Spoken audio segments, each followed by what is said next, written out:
Hello, today I made a marble maze with Lego. There are traps like dead ends and a tunnel underneath which is very tricky. This is the place where we put the marble in.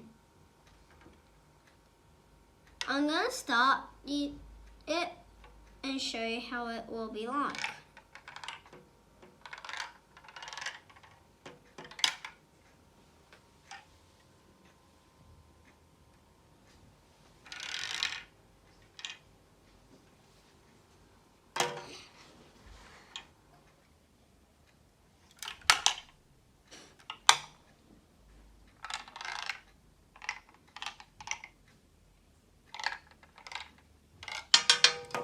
There. This is the marble maze and this was the end that I went through. Thank you for watching the marble maze. Bye bye.